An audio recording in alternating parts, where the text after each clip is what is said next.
Hello, hello, hello. Welcome to Our Life Beyond, the podcast where we explore how to navigate and hopefully thrive through some of life's biggest transitions.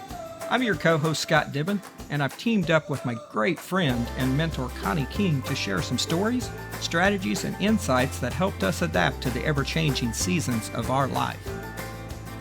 Whether your life transition is divorce, death of a loved one, switching careers, moving to a new city, or just trying to figure out what the hell is next, we're with you every step of the way.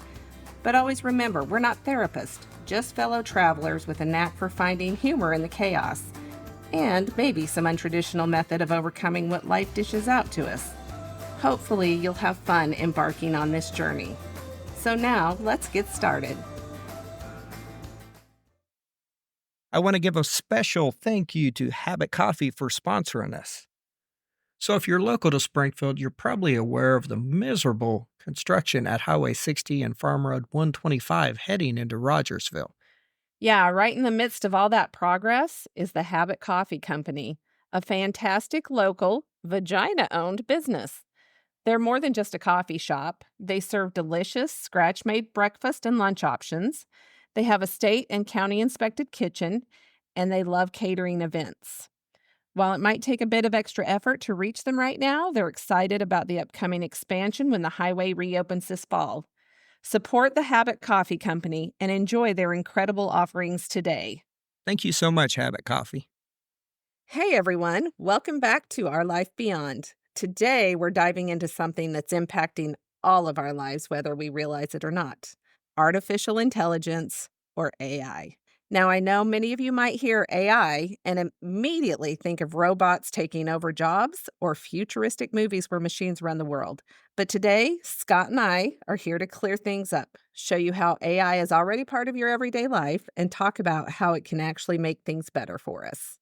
Awesome. Thank you, Connie. So I'll throw my 2 cents in the beginning here. I've lived the AI world because I am in the tech sector, as most of you probably know, for the past 13 years. I just come away from a conference that was 3 days on AI. Internally, where I work today, we're trying to focus on how we can ethically use AI and going forward. So this is just kind of my everyday thinking and knowing that that's the direction the world's going. And, I know, and I think Connie does too, because we just talked about this yesterday, most of the people don't fully understand AI. And it's that fear of job loss. And I think we need to stop that in the beginning here because it has nothing to do with job loss. But we need to figure out, where people can use it, if they should use it, and hopefully give you some advice on that. So really the goal is, let's see how AI, we're going to show you how it's already part of your daily life and how it can make things better going forward. Yeah, I also think something really important to think about is, we wanted a podcast that helps people transition. And guess what? Whether you like it or not, AI is going to be part of your life and you're going to need to learn how to transition. And I think you and I talking about it is good because you are experienced and I am probably one of the most technologically challenged humans ever. And even I have started using it. Very basic, but it has made a world of difference in my life, my business, and I have actually loved it. Awesome. So I think having the two opinions or the two different, we're both in different places. You're very advanced on it. I'm very much a beginner. And I hope that we can just show people you can use it to your advantage. Yeah, that's perfect. And we sort of built an outline because we want to make sure we get through what we believe we need to inform people, to help people understand it and see what's next. So we probably have a little more structure to this podcast or this episode than we have in the past. So let's start off with what is AI? What is it really? AI, as we both know, it's artificial intelligence. But go ahead. I'm sorry. No, go ahead. I was just going to say, so a lot of this you will be heading up. Okay. I get to put my 2 cents in, but you're really good at explaining in simple terms what it is and you break it down. So I think you'll be talking through most of this. What's great about this, Connie, you have been in AI for a few months now because I kind of introduced you to you and it's amazing because I've watched me just I literally just said, go to this website, do this and this. And weeks later, you're like, look what I'm doing now. Look what Yeah. I'm doing now. So you don't have to be this advanced tech person to do any of this. Actually, you probably, it's the opposite. If you are an advanced tech guy, you can make it far too complicated. So, And you and I have talked about, so I have a saying that I am motivated by laziness. And what I mean by that is that I will do the hard things so I can be a little bit lazy on the back end. I work my butt off on the front end to, enjoy the fruits of my labor on the back end. And AI has allowed that for me. It has allowed me to put in some of the work, and yet it allows me to be a little bit lazy, but get this great, well, for me, it's always been writing. yeah, me too. So, yeah, I have So, loved it. when I was at the conference, the AI conference I was at just a few months back, there was a individual that was heading up a tech company, and of course, they had panels of people in front of us, and everybody's talking about how AI has changed their life. And for him, what it was, as a tech company, as a person that's trying to give out information, you cannot write enough blogs, to be honest, because blogs create SEO, which is search engine optimization, that drags people to your website. It's a lot of stuff. So he said the problem was himself, he said, I'm not a writer. I am a tech guy that completely understands it, knows what people need, but I don't know how to formulate it. So he went from writing one blog a week to being able to write 3 blogs a day to give to his Wow. people to advertise. And it didn't change his life as far as it made me smarter no. What it did is it took the admin section away that he hated, and it let him do what he was really good at, which was to tell what's the subject, where do you want to research, what do I need you to get, and then build this out for me. And then he critiqued it from there.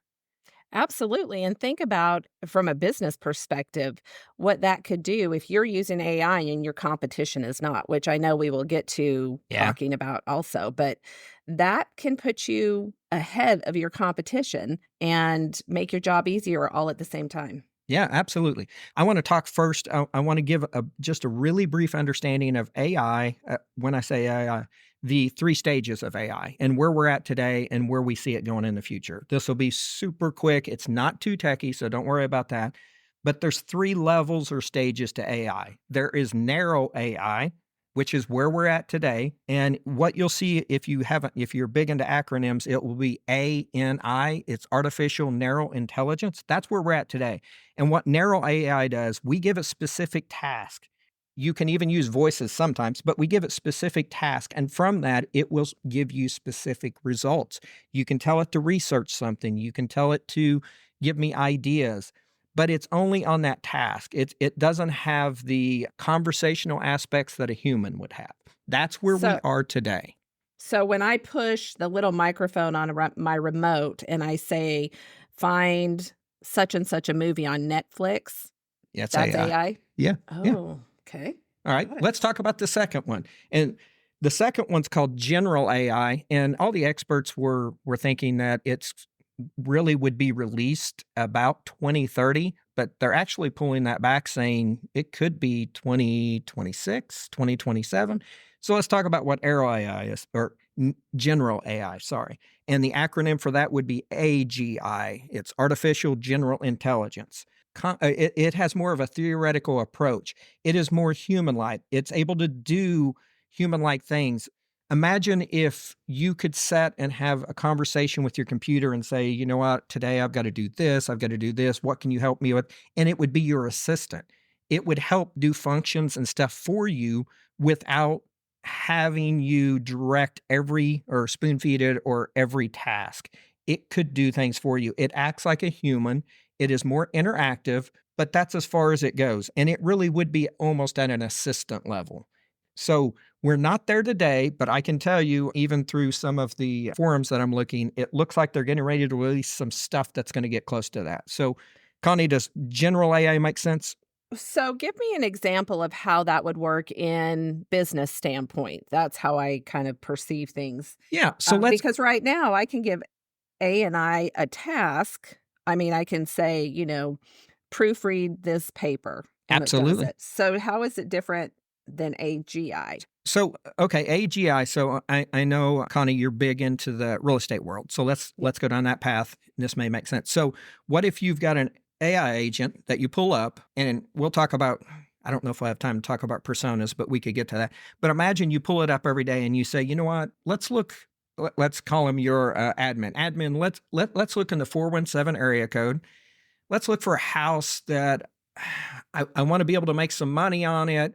I don't want to have to do maybe new siding. I don't want to do concrete work. And you can just talk through all the things. It will go out and it will search all your MLSs through pictures. It could help to determine concrete's good condition. It doesn't need new siding because it's got vinyl on it, and you can feed some of this. And at the end of the day, it's going to bring you back 50 or 30, depending on how you direct it. But it will go out and do the thinking, and it will go to all the websites it believes it needs to find what you're looking for. And then it will report back to you. On the medical side of things, if we wanted to go that direction, on the doctor side, what if you're able to go into a clinic and the doctor from your symptoms can actually talk to an AI admin that is building this data from all around Missouri or the US. It could predict things. It could predict, hey, we're seeing a lot of this in this area, and we know what medication's working the best. Your doctor today, he's living in the history or the knowledge that he has from the weeks of experience or the few people he talks to. AI is going to build that whole network together and be able to put those people together and be able to inform you within seconds instead of it taking weeks and months to try and figure it out. Does that make sense? Interesting. Yes, absolutely. I love that. So All that's right. that's general AI, and that's where we're going. They're saying 2030. I think we'll get there a little earlier than that. The one that everybody's scared to death of, and honestly, we all should be. It's called Superintelligent AI, and the acronym is ASI. You can do all the research you want on this because all these acronyms are out there for you to research. But it's very speculative right now. They envision that this is going to happen. The date that at the conference they were talking about was 2075. So, we're talking 50 years away, which in the advancement of technology, that's a long way. A lot of things could change along the way. That AI, it will surpass human intelligence. What it will be able to do, we've tried to cure cancer for years and years and years.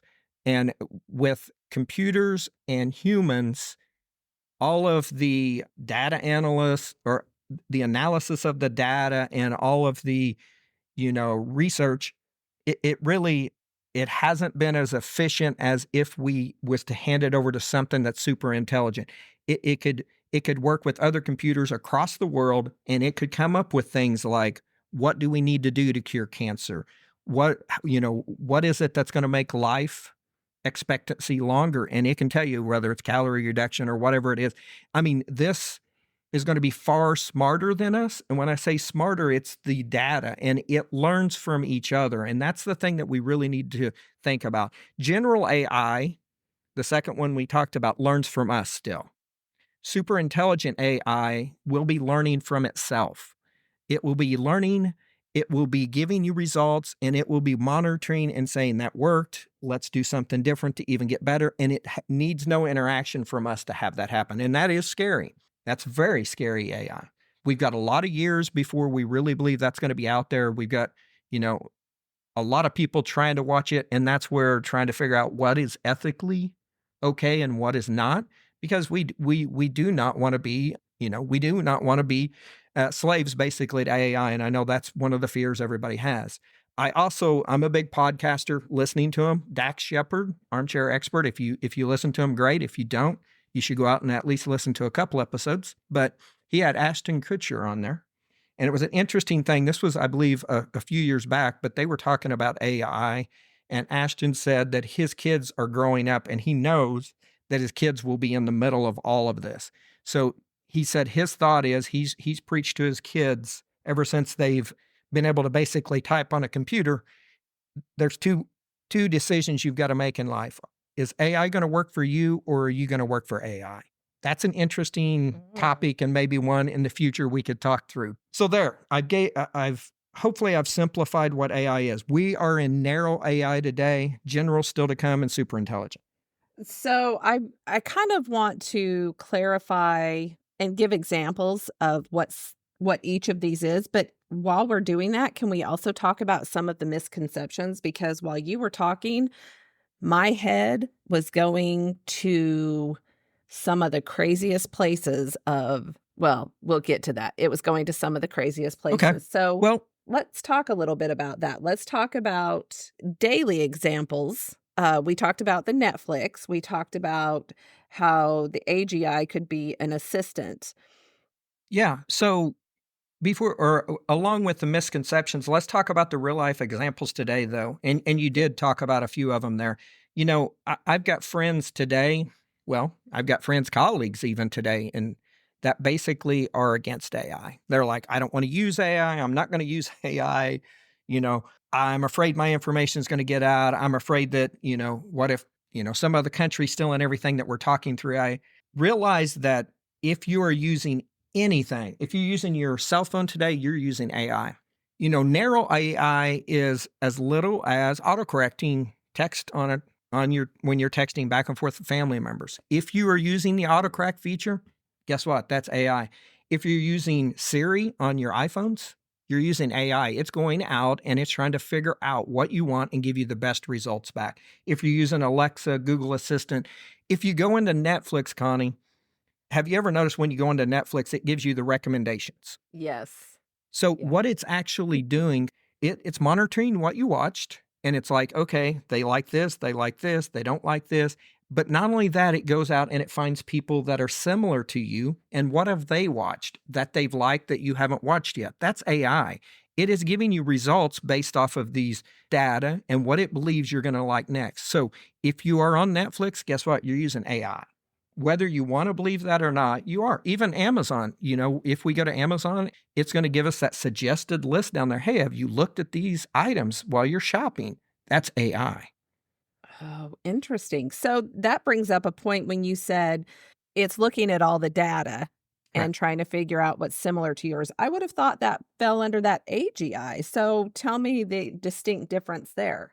The distinct difference is it has a very specific task. And it's a task that Netflix programmers or whoever it is has told it to do. I want you to do this, this, and this.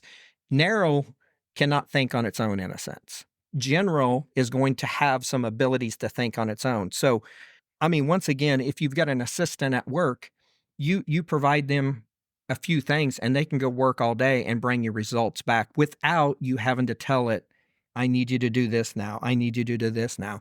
That's what General's going to be able to do. It's going to become your assistant and it's going to be able to learn what you want, what you need, and produce those. We work in AI all the time, Connie, whenever we're even producing some of the stuff on our episodes as far as cleaning the data up or Ew. our voices up. That's all through AI. The imagery that we created, we come up with some images and we said we want it kind of like this, but guess what? AI created that. Imagine if we said, okay, we're getting ready to do season 2. And when you say we're going to do season 2, imagine your assistant says, hey, let's change some images here. Here's a few that we would recommend. Here's some episodes we think that would do good based on what you did last year. That is a GI that's not there today. It would be giving you recommendations without you asking for them.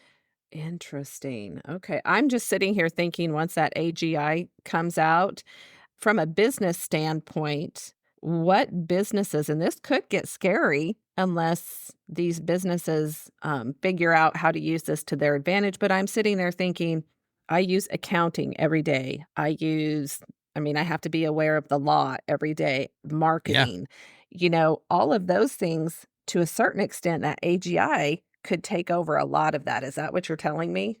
Yeah, absolutely.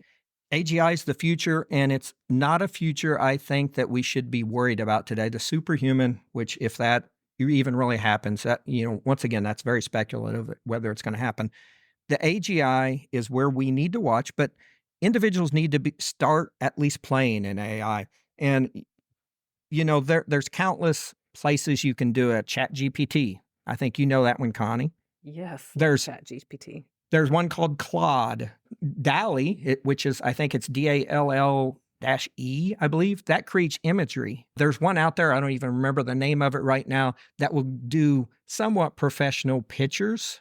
And if you were on my Facebook, you would have, I threw some out there that I had AI generate that are real. It looks like photos, but what you'll notice is today it's got one may have 6 fingers instead of 5. It's just, it's not there.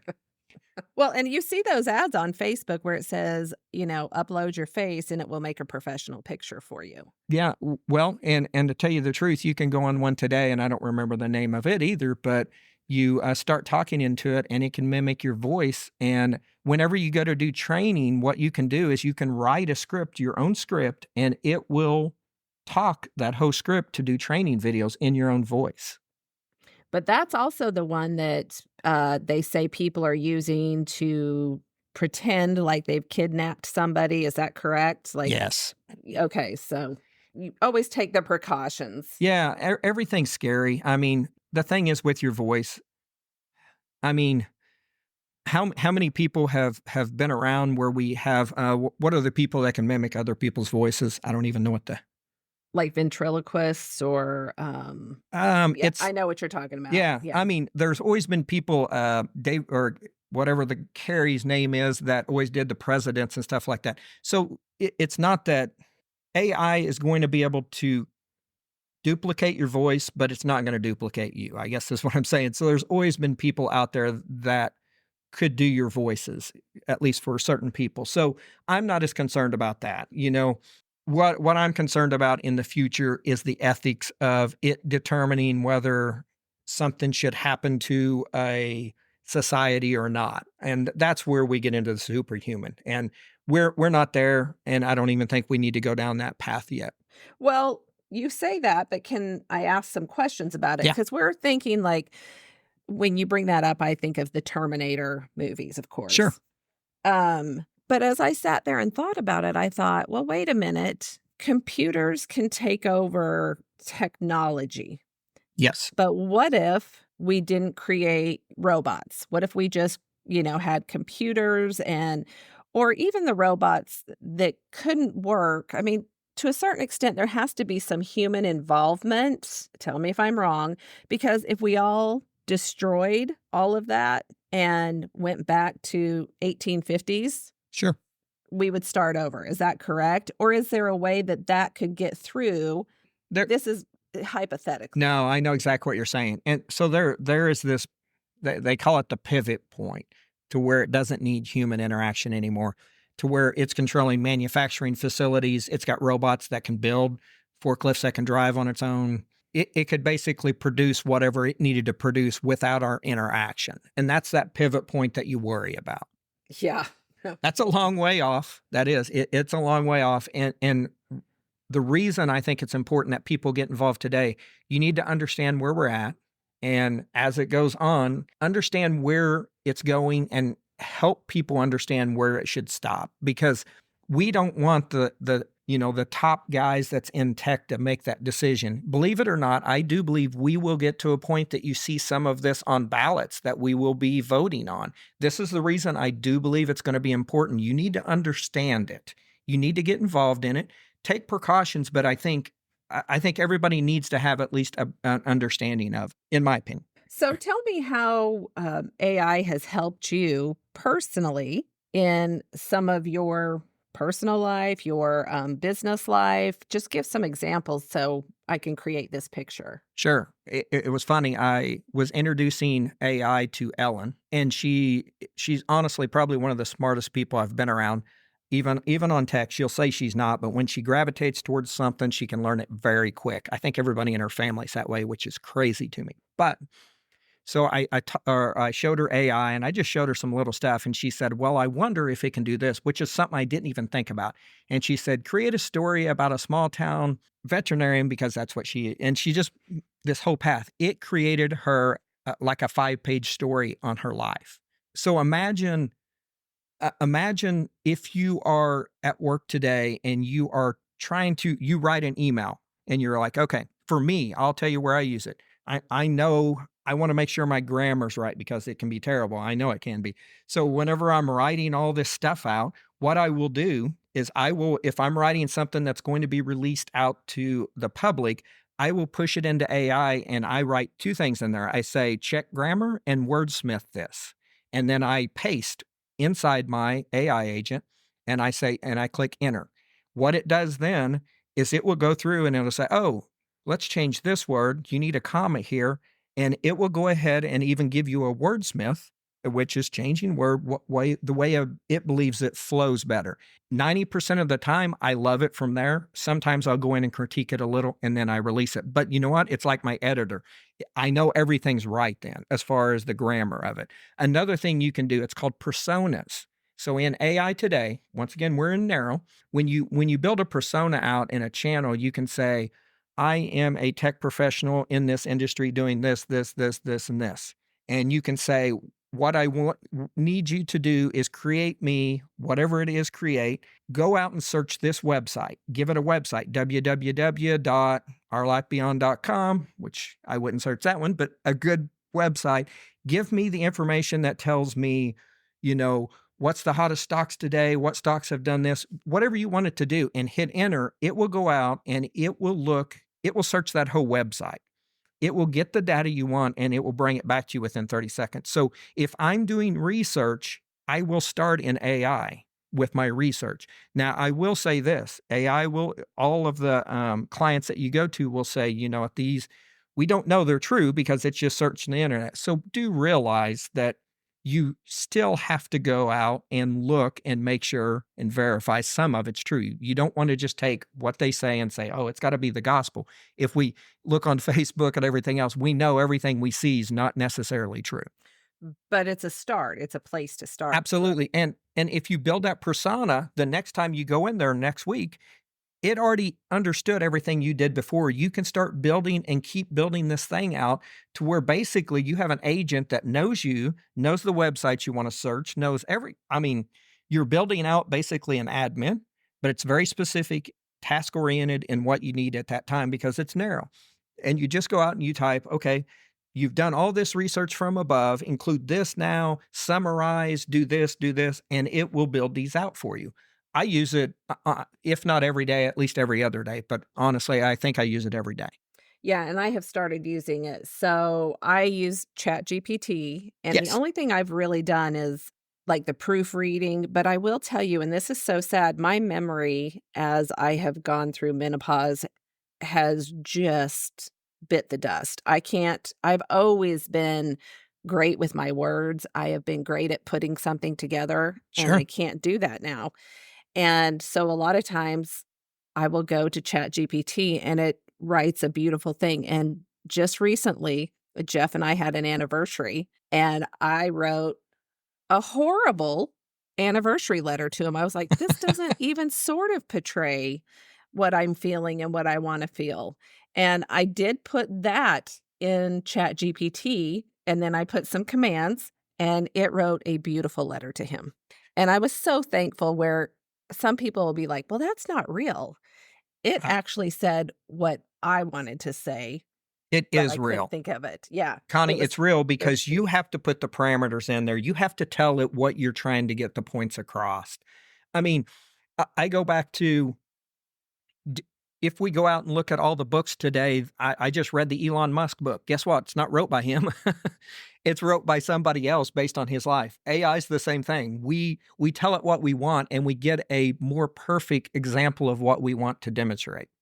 It's the shadow writer kind of. It absolutely is. We've done it for years. It's just people aren't comfortable with a computer doing it instead of an individual.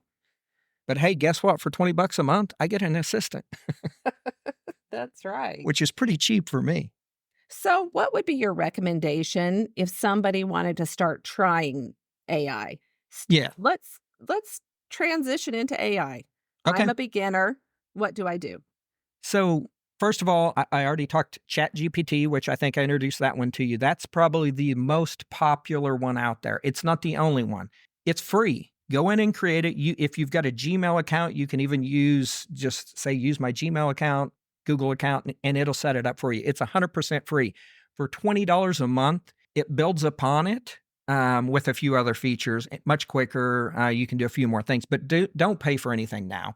Go out to either ChatGPT, Microsoft has one. If you have Windows 11 Pro, it's interesting. Microsoft is called Copilot. It actually now is on your taskbar. When I'm at work, I can go click on the taskbar and say, check grammar, wordsmith, paste this in there, and it just gives it to me right back. So Copilot's one. Once again, it's free. If you really like what you see and you really want to get farther, and you're like, how can I do more than just that? In Chat GPT, what you do, you have to, because it's narrow, it is very specific, you have to add these services to it. One of them that you can add is called Dolly, DALLE, I believe. But you add the service in there, and if that service costs you, you have to pay Dolly. If it doesn't, it could be free. I think mine's free. But from there, you can say, go to Dolly and now create an image. So you start building out your own AI the way you want it. Gamma's another one. What Gamma does, if imagine you've got a Word document that's got 2,000 words on it, and you somehow have to present this in front of an executive board. You can go into Gamma and say, I'm presenting in front of an executive level team. I need a 40,000 foot view of this, and you upload that document. PDF is the best. You upload it, and when you upload that document, it analyzes it, and it will create slides. You can tell it to create 10 or 5. It will create slides from it that you can present. It will put graphics in there. There's one out there, and I don't remember the name of it right now, that will do videos for you. And what I mean by videos, it will be a 3-minute MP4 video, and you can actually say, I want to buy iStock pictures, which you have to buy. You put your credit card in there and you allow them to purchase pictures for you, and it will build out videos. It could even be training videos based off of either a presentation you upload. I mean, honestly, the sky's the limit with what you can do, as you can imagine from what I've said. But just start at the basics and understand that where you're starting today, it's going to get so much more advanced every day. It does. So, like, I right now use Chat GPT, that's it. And I just Yes. use it for the proofreading or helping me write something. But ultimately, as I get more advanced, I could use this to create a Microsoft Office type thing for Yes. myself. Like, just put what I need. It's going to help me do those things. And eventually it will get even more advanced in in the coming years. Yeah, Is that what you're and telling the me? thing I want to caution you, don't put a bunch of personal information up there, because computers are learning from what you say. And not only that, you're building, it's kind of this neural network basically. If this AI agent doesn't understand or know, it's like a brain. It goes to the next one. It says, do you understand? Do you understand? Until somebody comes back with the result. And then as it comes back up, each one of those learn. And you don't want all your personal data out there. Even the company I work for, they are very big. We have a very big policy about what we can use AI for and what we can't, the general one on the outside. Now, today, what's happening, these large companies are purchasing like an instance of ChatGPT, and they're putting it behind their firewall. And what that does, anything that you are asking, it can search everything within the organization, and it can also go outside and find things, but it will not give any of your results to the public. So it's protected. So all that intellectual property. But most very small companies can't afford that because it's very expensive to buy one of those and put behind a firewall. But that's where these companies are going. Interesting. But just be careful. Don't go out there and throw your medical records out there and Social Security. Understand that it's almost like doing a Google search. You just want to be careful. Got it. Good to know because I have heard that if you get the paid for version of Chat GPT, you're much safer, but that actually is not the case, is what you're saying. I don't think so. I think you get more processing and some stuff. I think in the future, and I do want to talk a little more about the future of AI, what I learned at the conference I went to. But I think in the future, you're going to be able to pay for safer versions that may protect your stuff. I don't think it's there today, Connie. Okay, great. All right, tell us what else you learned. Yeah. So I get excited about this. I do, Connie, because I talk to you about it all the time. But so these are some of the things that they are looking at futuristically. And this is going to scare people. And I know it is. We talked about job loss. There will be job loss, but there will be jobs that will be created also from it. So some of the job losses, it's not really a loss, but one of the things that they showed and they kind of demonstrated is, imagine if our commercial airplanes are flown by AI. I'll leave that for a second because everybody's like, Ooh. holy shit, I don't want this computer controlling it. Yeah. Okay, think about this though. In the military today, they use drones to do all these strikes and everything. There's not a pilot on that plane. The pilot is back in a control room monitoring it. They believe, some of the professionals, that what's going to happen is, I'm not going to take one of the airlines because I don't want them to say I'm taking their ideas, but imagine an airline puts one of these behind the firewall where nobody can steal their stuff. It's just like their servers. They build out, every time a pilot flies, it analyzes it, which it can or will be able to. It can correct, or you can help direct, if this happens, it should always do that. You know, their pilot errors, we're coming down with a crosswind. We all know that we've got to do rudder this and, all this stuff, but there's pilot error that could happen. With AI, it will know exact circumstances. If it's above a 14-mile-an-hour crosswind, we do this for the best landing we can get. It believes that it will react better. If it makes a mistake, it won't be a critical mistake, but if it makes a mistake and it's a hard landing, guess what? It will correct its algorithms and it will push that update to all 25,000 aircraft out there to not do next time, and it will continue to learn. It's just like the autonomous driving cars. I did one in San Francisco. Well, I did tons of them. I'm not even in the driver's seat and it drives. We're going to have to get used to this stuff. Another one, so that's on the pilot. What they believe is going to happen is you're going to have a pilot in a control room that is monitoring probably 10 or 20 aircraft, or maybe it's 5, whatever they decide. But the pilot's going to be able to override things, going to be able to tell it to do things, but they believe be a better experience for the customer. Another thing they said, look where all the lawsuits are coming from today. That's where people are going to want AI involved. One of them's in the medical. So they believe that in the future, what's going to happen is you're going to be able to go in and say, I've got to have a gallbladder removed, or I've got to have heart surgery or whatever. You're going to be able to pick a doctor or a robot with AI that can do it. And I know everybody's going to go, oh shit, nope, I want the doctor. What's the benefits? What's the drawbacks? AI is going to be cheaper. I'll just tell you, because it's not an individual that has to have a $400,000 a year salary out of it. With AI, it's continuous learning. What they're going to do is say AI can do it cheaper, or you can get a human. But if we use AI, it's going to be cheaper. And if they cut into you and they see something, what if they cut into you and they think something's cancerous?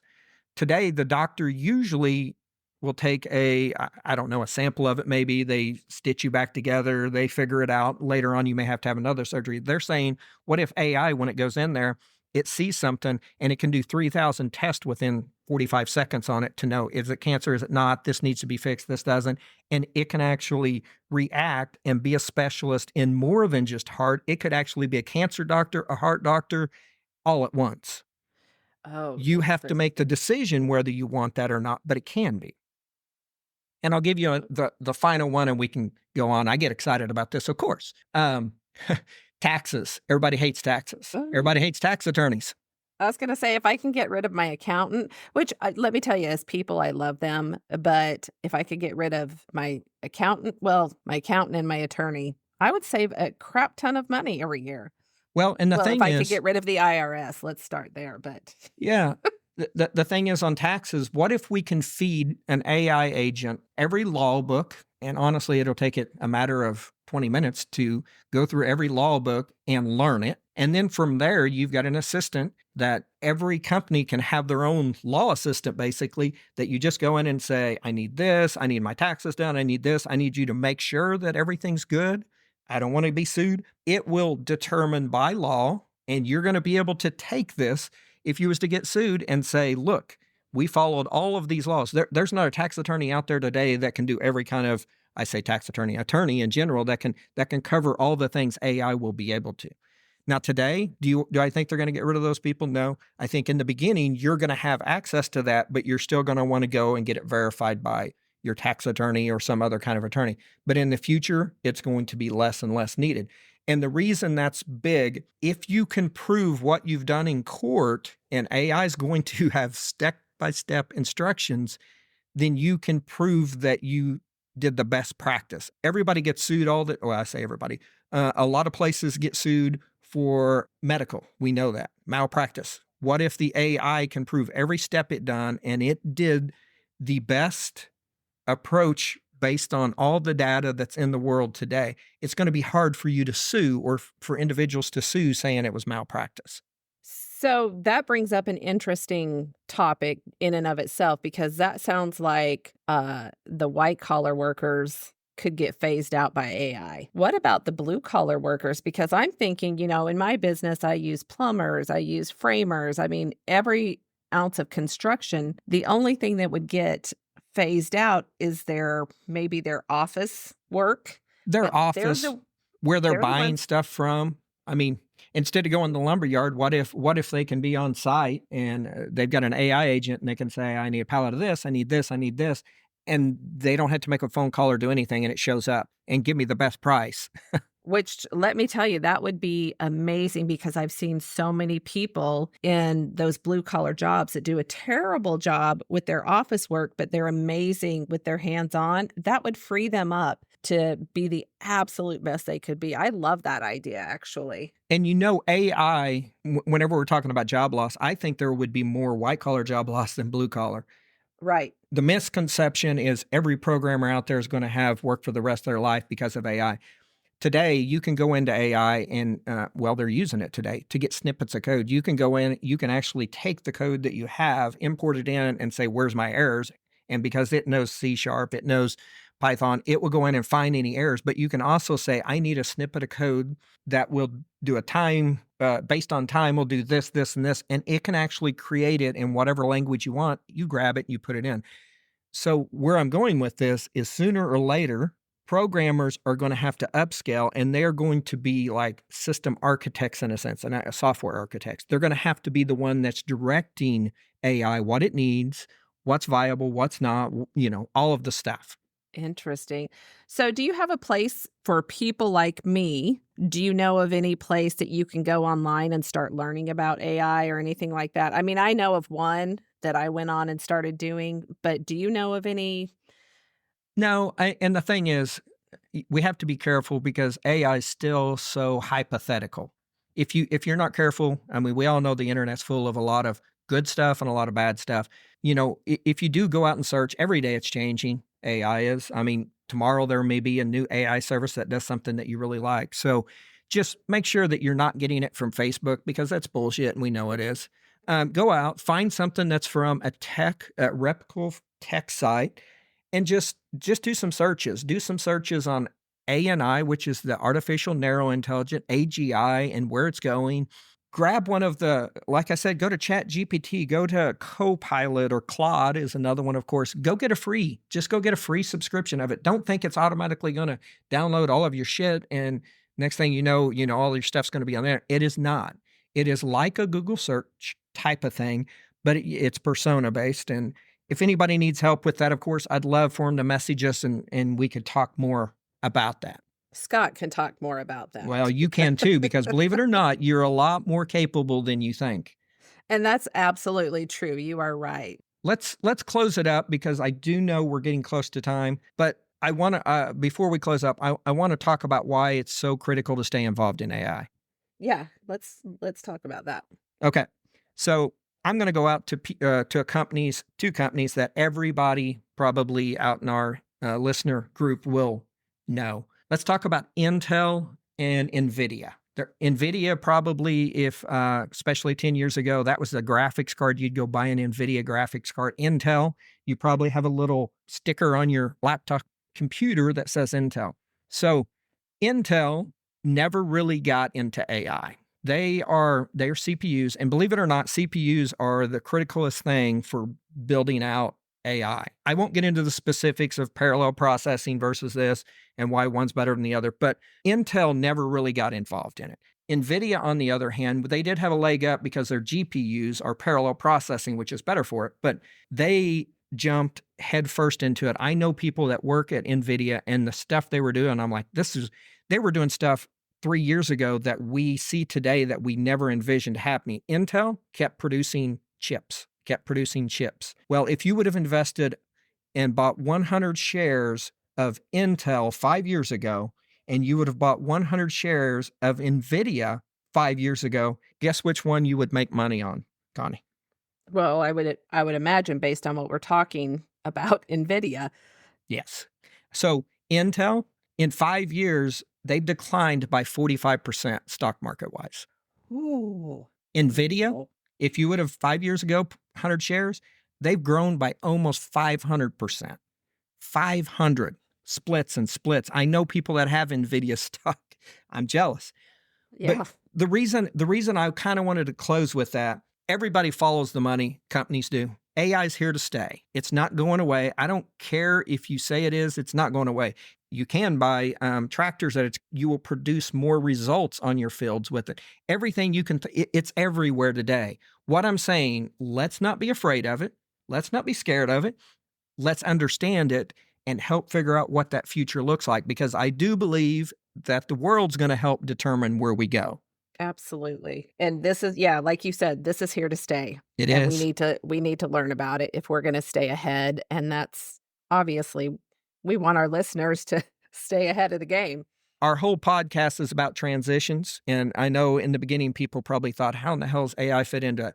Our whole life's going to transition because of AI. You are going to have to figure out little nuances about your job. If you have an office and you're not using AI today, your competitors are, or if they're not, they should be. And I can promise you, you can do far better if you're using certain aspects of AI.